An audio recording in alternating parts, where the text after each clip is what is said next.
Saya kasih lihat aja ya. Jadi bisa masuk ke s.id/free OWP ebooks, enter. Ini masuk ke dalam Google Drive. Oke. Untuk cyber security sendiri di sini ada folder namanya cyber security cyber war. Kalau diklik, oke, di sini mungkin yang terkait dengan TNI ada cyber war mana ya? Ada cyber war-nya lah. Jadi itu materi yang dikasih buat apa? Pangkotama apa kayak gitu tuh apa? Ya itu dah. Saya nggak hafal istilahnya. Di ruangan ini juga waktu itu. Jadi materi itu juga ada di sini. Bagaimana kita mempersiapkan urusannya cyber war, oke, buat TNI. Terus di sini kalau cyber security juga ada. Ini kelihatan ada cyber security untuk C-level. Ini bentuknya cuma slide, tapi yang bentuknya tulisan ada. Ini banyak nih. Urgency Matra Cyber ini juga buat TNI. Kemudian mengintip jurang ini adalah bagaimana teknik kita masuk ke dunia hitamnya internet. Jadi di internet ada dunia hitamnya, maksudnya ada wilayah yang orang normal tidak masuk, isinya hacker, maling, pencuri ada di situ. Bagaimana tekniknya masuk ke dunia itu. Nah ini ada di buku yang ini. Ini masuk dunia hitam banget. Di situ kita bisa tahu bagaimana kondisi keamanan Republik Indonesia sebetulnya seperti apa. Bisa kelihatan dari situ. Nanti saya akan kasih icip-icip sedikit ya urusan yang itunya. Terus yang di sini adalah keamanan informasi dan AI. Banyaknya sih banyak lebih ke arah AI, artificial intelligence kayak gitu. Di sini juga ada artificial intelligence untuk cyber security. Oke. Nah, itu untuk cyber security. Dunia ini banyak sekali berubah, terutama karena ada artificial intelligence. Nah, di sini kalau pengen belajar dari nol, di sini ada buku Artificial Intelligence AI untuk SD, SMP, SMA, SMK dan guru. Kalau diklik ada 23 buku di sini. Free.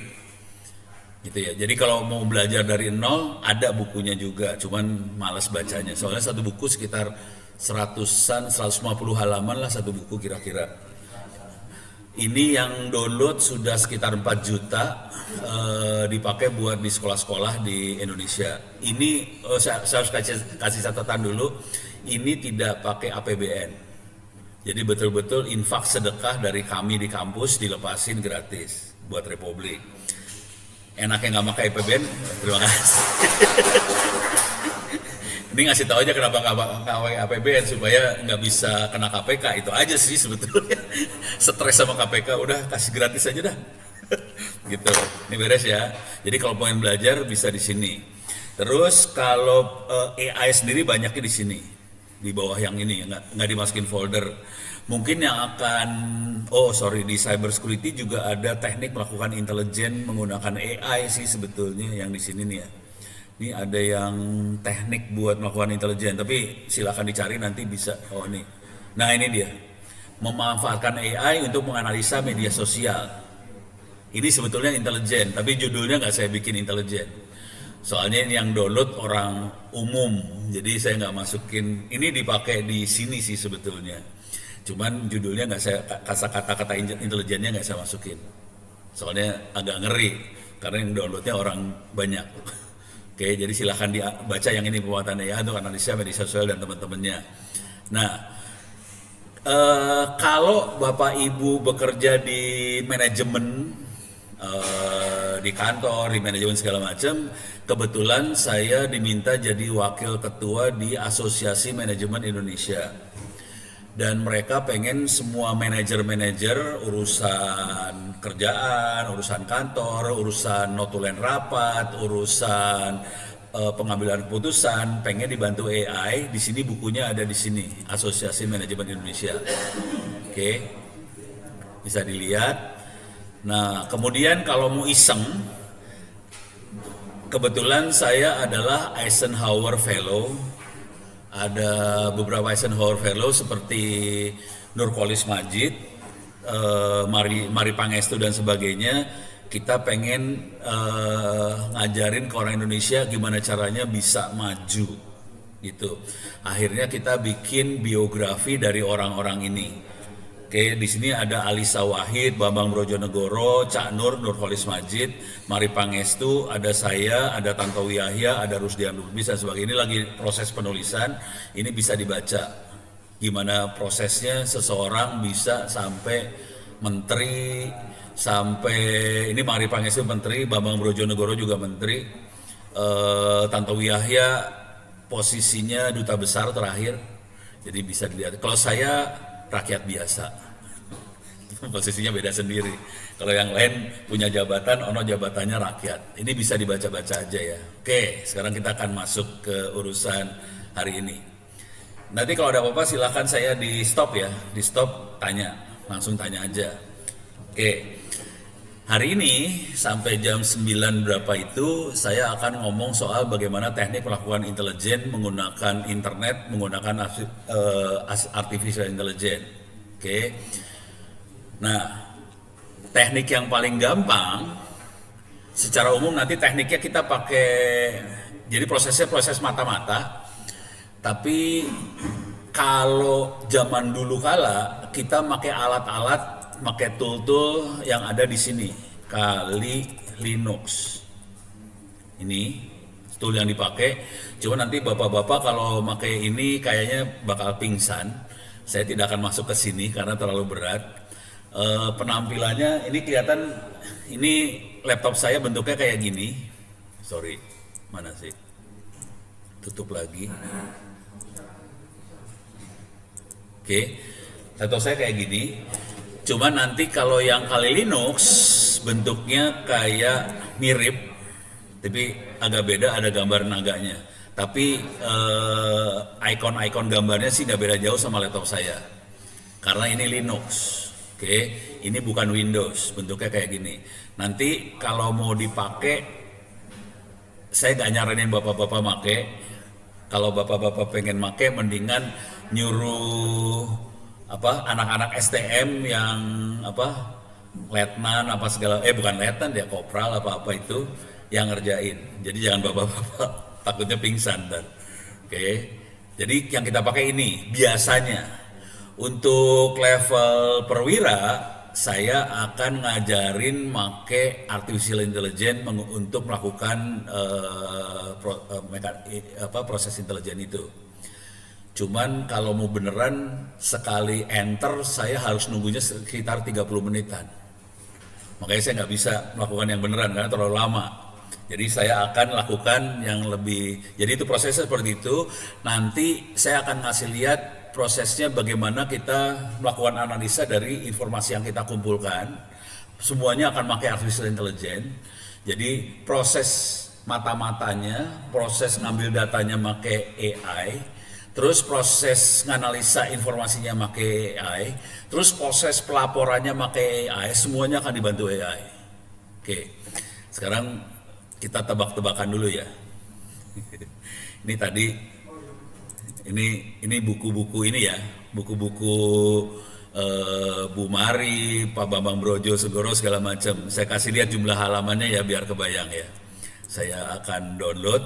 Ini Bu Mari ini sekitar, nih orangnya nih, Mari Pangestu. Totalnya sekitar 105 halaman. Oke. Coba saya pengen tes aja. Kira-kira bikin buku biografi seseorang, ini biografinya dibikin tanpa Ibu Mari Pangestu ngasih data apapun ke saya. Konsekuensinya, saya harus melakukan intelijen terhadap Bu Mari lagi. Jadi saya intelijen, saya cari informasi tentang dia. Jadi intelijen bukan sesuatu yang negatif, juga bisa positif juga. Saya cuma terus saya akan bikin biografinya, saya mata-mata ambil semua datanya dari internet, kemudian bikin buku seperti ini. Pertanyaannya, butuh waktu berapa lama sampai bukunya jadi seperti ini? Jadi saya jawab,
kuncinya dari situ bentar.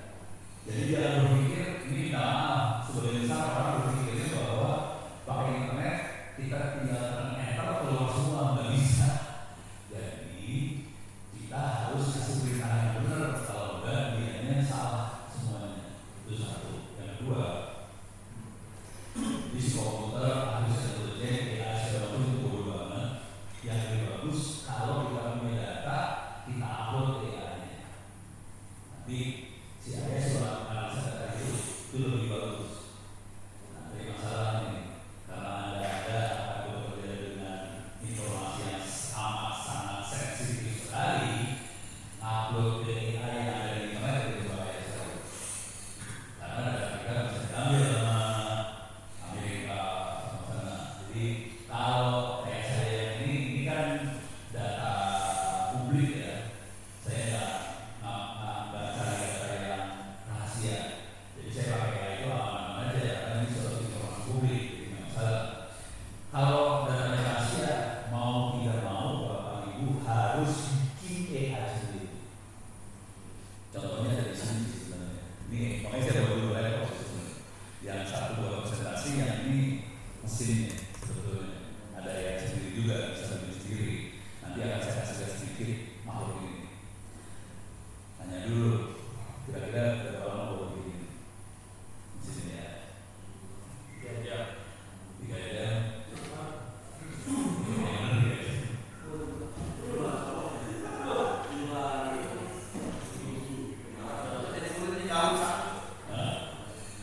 Jadi bikin kalau pernah pakai AI ada begini, ada activity, ada apa lagi, ada drop, ada masuk mobil ya. Itu bikinnya waktunya jam sebetulnya. Jadi nggak susah-susah mas. Yang susah adalah punya ilmunya. Ilmunya juga gampang sebenarnya. Yang susah adalah baca ilmunya. Baca. Saya juga suka baca. Jadi ya susah. Jadi baca saya. Ntar saya pelan-pelan akan saya jelasin teknik-tekniknya pelan-pelan ya. Ini kalau ada pertanyaan silakan diinterupsi saya, nggak masalah. Ini beres ya? Oke. Sekarang saya akan coba pelan-pelan AI yang ini bisa saya kasih lihat ya. 192. Ini nggak usah dihafal, kalau ini saya lagi lihat ke sini soalnya. 4, 3, 12. Mudah-mudahan bisa nyala nih. Oke. Passwordnya apa ya? Lupa saya. Bikin sendiri lupa. Oke, mudah-mudahan benar. Save. Ya. Ya lah. Udah deh. Oke. Ini adalah AI bikinan sendiri. Saya gedein lagi lah. Ini bikinan sendiri ya. Ini bikin sendiri. Saya bikin sendiri. Yang ini. Oke. Tolong lihat tampilannya aja dulu. Tampilannya lihat. Kemudian ini kita lihat AI yang ada di internet. ChatGPT. Ini di internet. Ini ada versi yang gratis, ada yang versi berbayar. Oke. Ini ada di internet ya. Oke. Ini yang bikin sendiri. Ini ada di internet. Sama ya. Ini tadi ChatGPT, kita lihat Grok. Oke. Sama kan? Sama semua. Jangan khawatir, kita bisa bikin sendiri dan gak beda jauh. Sama. Cuman kalau boleh ngomong jujur terus terang, yang bikin sendiri yang ini, dia lebih bodoh. Karena saya nggak, ini cuma laptop aja. Yang sebelah sana, servernya gede banget. Harganya puluhan miliar. Yang ini harganya 20 juta sih. Tapi mereknya Casio. Jadi ini dikasih orang, harganya sekitar 20, yang sana puluhan juga, cuman M yang ini puluhan tapi kasih orang. Kita bisa bikin. Saya sedang bikin juga AI buat sekolah-sekolah. Jadi bentuknya hard disk tinggal dicolokin di komputer biasa, kita bisa nanya yang sederhana ke situ. Itu free. Tapi komputernya bisa pakai komputer bekas juga jalan. Cuman bodoh banget. Kalau ini agak pinter, kalau sana lebih pinter lagi. Kira-kira gitu ya. Kebayang ya pola-polanya. Nah, sekarang saya akan nanya yang belum dulu ke AI. Ya sini. Ini saya kasih lihat keterbatasan si AI yang bikin sendiri ya. Siapa Presiden Indonesia?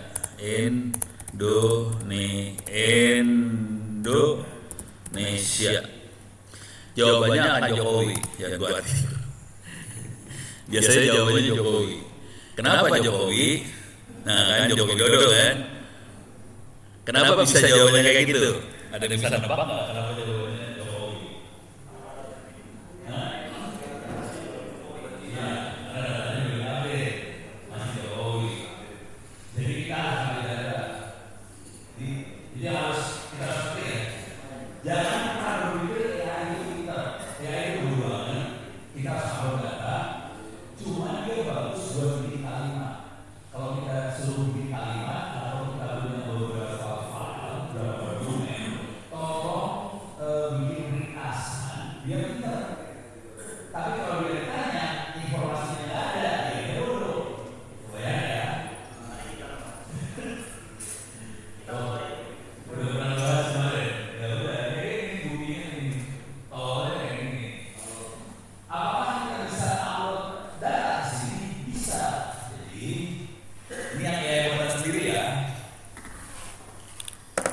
Saya masuk ke sini, ini ada, kalau yang ini enggak, menu ini tidak ada di ChatGPT, yang lain enggak ada.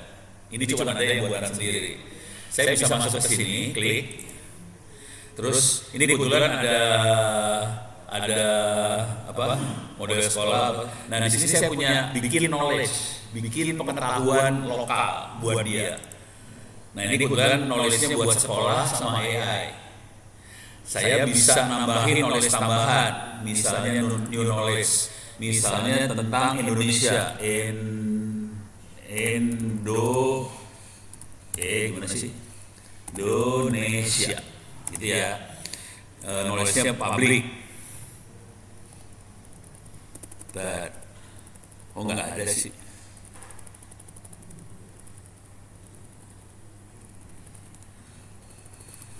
Ini menunya sebelah kanan kok nggak kelihatan ya. Ini sebelah kanannya nggak bisa diklik. Ya udah coba kalau di enter mau nggak? Oh Indonesia. Ini layarnya kekecilan nih.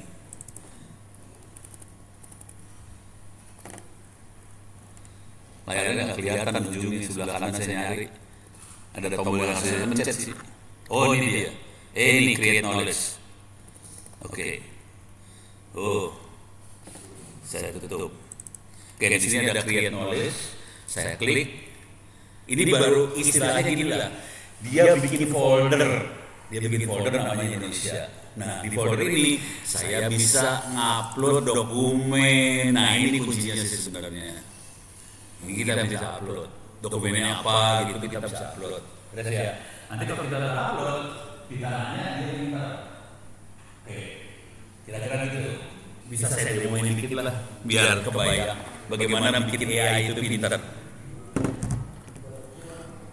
Ayo pelan-pelan. Halo, pelan-pelan. Tadi Presiden Indonesia ya.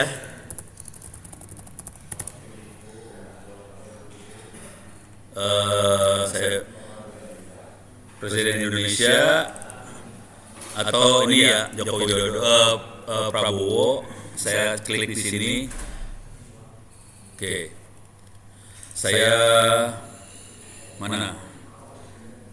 Ya udah saya ambil aja nih teksnya, saya select all gitu ya. Klik kanan copy. Saya masuk ke dokumen. Jadi gampang banget sih nyolong aja informasinya. Jadi Bapak-bapak Ibu. Jadi kuncinya di sini. Tolong semua informasi, semua file disimpan baik-baik. semua file data, informasi disusun baik-baik, karena kuncinya ada di situ. Yang seru dari AI adalah kalau kita harus baca banyak file kan capek.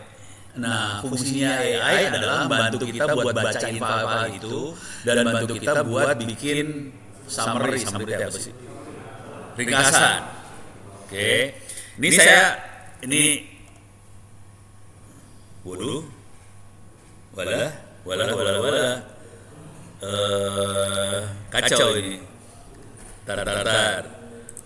Ini import dokumen jadi kacau nih. Saya maksudnya bukan kayak gitu sih. Copy.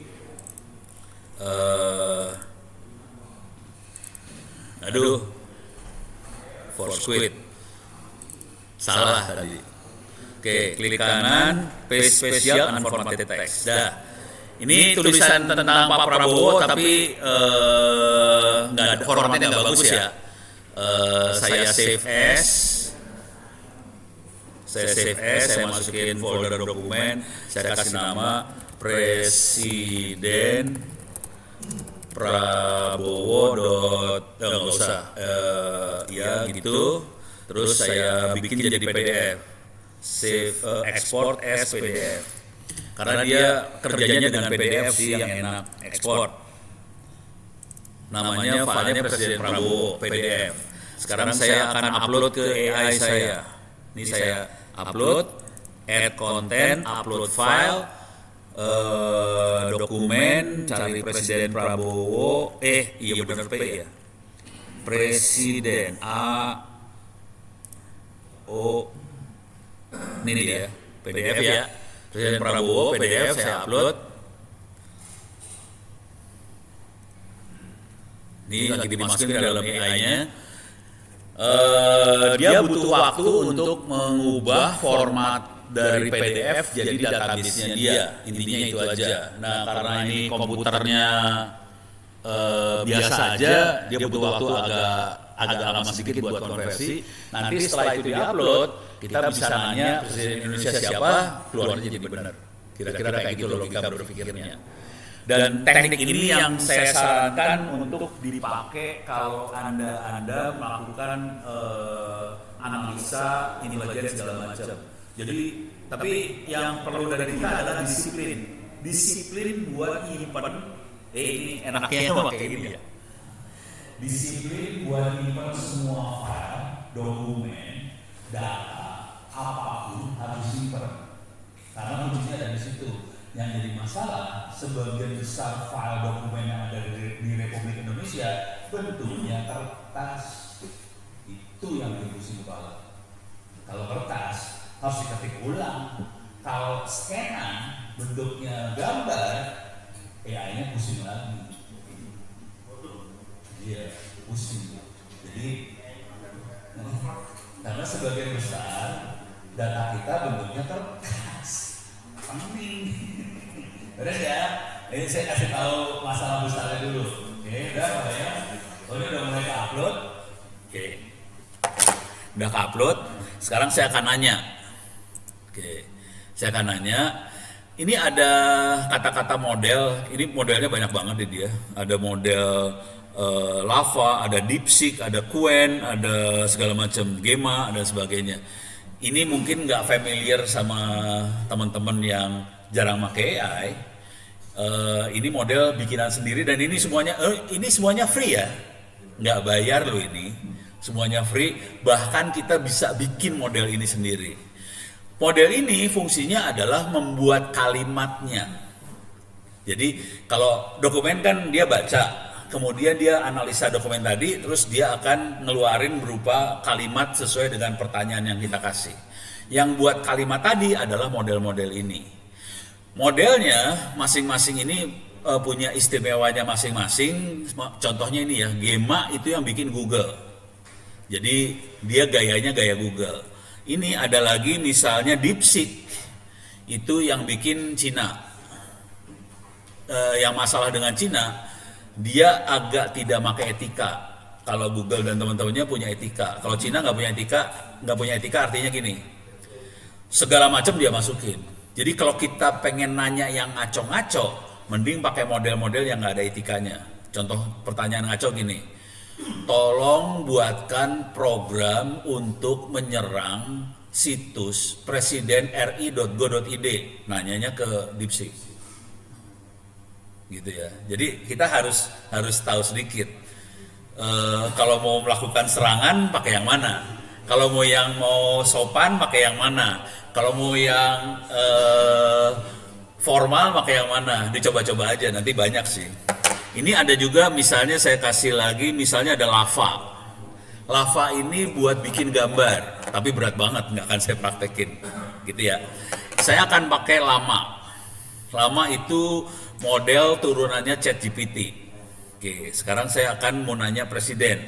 Saya kasih pagar di sini karena saya belum bikin model khusus. Saya kasih pagar. Keburu saya send. Keburu saya pencet enter. Kasih pagar. Nah, saya akan masuk ke folder Indonesia ini yang sudah ada file Prabowo-nya. Ya udah, kalau kita nanya dia jadi pinter. Saya akan nanya, siapa presiden Indonesia? Kalau tadi dia nggak bisa jawab kan, jawabannya salah. Nah, karena kita udah upload, saya enter, ya dia pintar ya. Orang cara berpikirnya gitu. Ini jujur dulu ya, waktu itu di TVRI. Oh, dia lagi baca nih, dokumennya lagi dibaca, udah gitu nanti pasti jawabannya udah bener lah.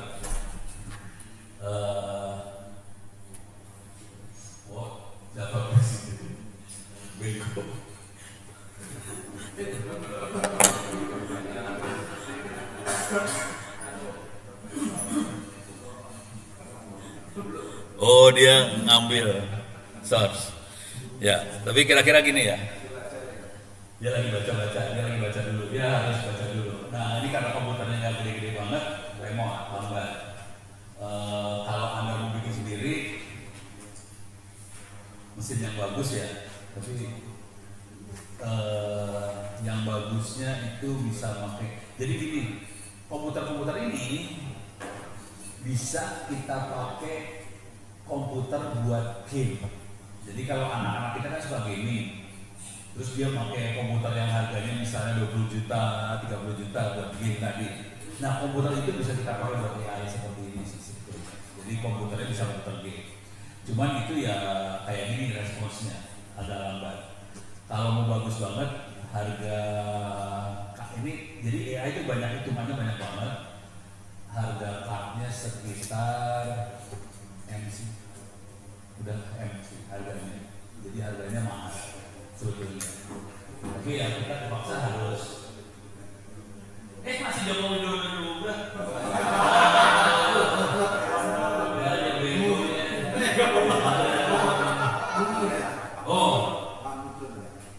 Oh jadi tokoh politik Gerindra harus di iya benar lah. Oh parah. Tapi tulisannya pernah jadi calon presiden di beberapa pemilu. Nah ini berarti filenya salah nih. Ya udah. Ya begitulah saudara-saudara. Jadi waktu itu ceritanya di TVRI lagi ngomongin soal AI dong. Terus moderatornya, pembawa acaranya nanya ke saya, Kono, AI gimana? Pinter nggak? Yang lain kan semua jawabnya pinter, pas nanya Kono, enggak, AI bodoh, stres. TVRI stres. Lah saya bisa bilang bodoh karena saya ngalamin kayak gini-ginian sering. Jadi saya tahu ya itu bodoh sebenarnya. Kita ini harus pintar, kita harus ngasih informasi, harus update. Beres ya? Ini kuncinya ada di sini sih sebetulnya. Kunci utamanya ada di sini yang supaya saya sampaikan ke bapak-bapak. Jadi jangan pernah berpikir AI itu pintar. AI itu bodoh. AI hanya pintar kalau informasi yang kita uploadnya benar. Nah, yang menarik dari AI adalah kita bisa upload banyak file sebetulnya kayak tadi. Itu ya. Oke. Sekarang kita punya waktu sampai kita punya waktu 2 jam lagi ya. Oke. Saya akan lakukan intelijen dikit. Tapi saya butuh masukan nih. Oke. Kita akan melakukan intelijen dikit. Pengen tentang apa yang mau saya analisa? Kasih masukan ke saya. Pengen analisa tentang apa? Jadi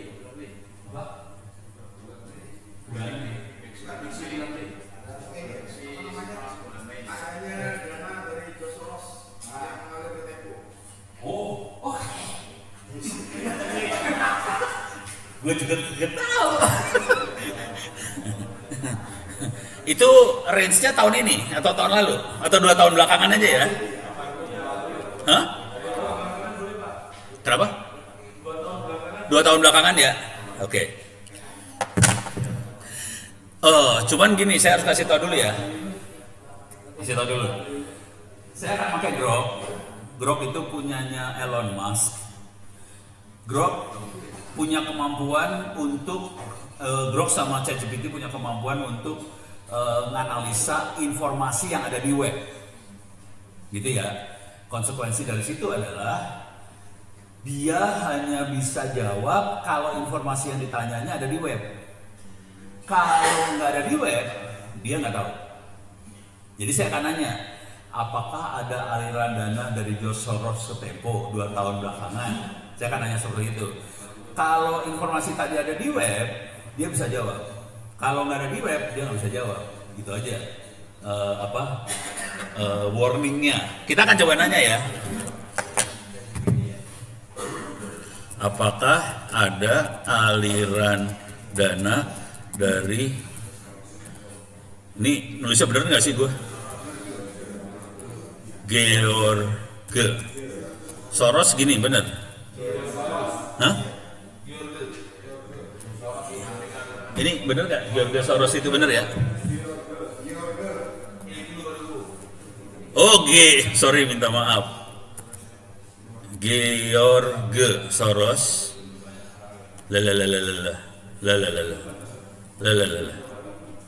Ke majalah Tempo dalam 2 tahun belakang. Kalau nggak saya kasih tahunnya beneran aja ya, 2024 sampai 2026 gitu ya.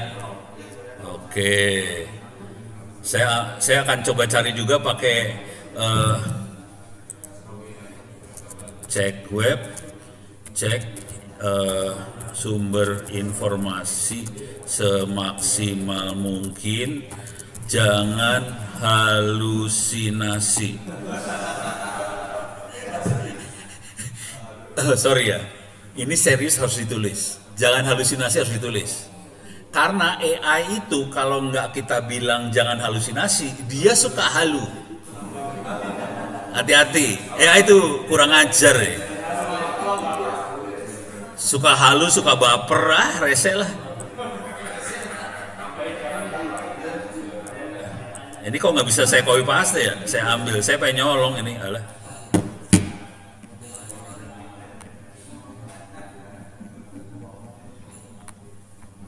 Copy. Oke, ini saya kirim. Terus saya coba cari juga di sini. Jadi saya akan bandingkan pakai 2-3 AI bisa kita cek. Kalau di ChatGPT itu ada saya di plus ini, kalau saya klik, oh saya harus login dulu ya. Oh halo, rese nih login mah. Oke, saya login dulu. Oke, alah, password gua apa ya? Lupa.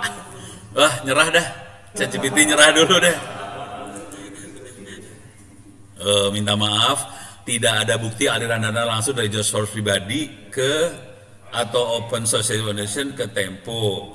Pencarian tidak ada. Open apa tadi? Open Society Foundation memang aktif mendanai berbagai LSM proyek Indonesia. Oke. Yang ada hanyalah investasi langsung dari MDIF. MDIF itu apa? MBO, Media Development Investment Fund. Sebagai organisasi nirlaba New York, fokus bentuknya convertible performance. Nah, sekarang kita akan bikin gombal. Nah, ini dia. Termasuk Open Society Foundation. Jadi Open Society Foundation ngasih duit ke MDIF. Yang ngasih duit ke Temponya MDIF-nya, bukan dari OSF-nya. Gitu ceritanya. Oh, hebat kan saya? Padahal gue kagak ngerti. Jadi gitu ceritanya. Tuduhan politik dan fakta. Banyak narasi viral, pernyataan politik, antek Soros dan dana asing, gitu. Jadi tidak ada bukti. MDIF adalah kendaraan investasi media biasa, bukan alat Soros, gitu. Jadi biar tahu konteks benernya aja sih. Kesimpulannya tidak ada dana langsung, George Soros ke majalah Tempo, ada investasi bisnis, gitu ceritanya. Oke, saya jadi ngerti juga. Saya juga nggak tahu soalnya. Oke, kalau mau gombal, ini kita gombalin ya. Tapi yang enak sih kalau kita ini sebenarnya. Tapi ntar aja lah. Ini saya akan colong dulu. Ini saya copy. Sorry. Alah. Saya akan copy paste, saya akan bikin laporan dari sini ya. Pelan-pelan saya akan ngasih lihat bagaimana proses bikin suatu laporan.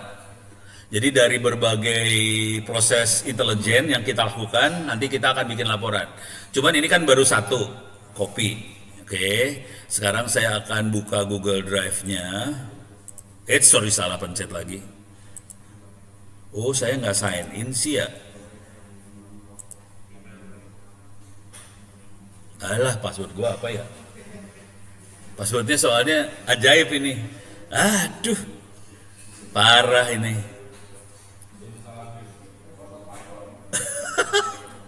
Alah, bentar. Minta maaf, karena ini password, saya nggak boleh ngasih lihat kepada anda ini ya.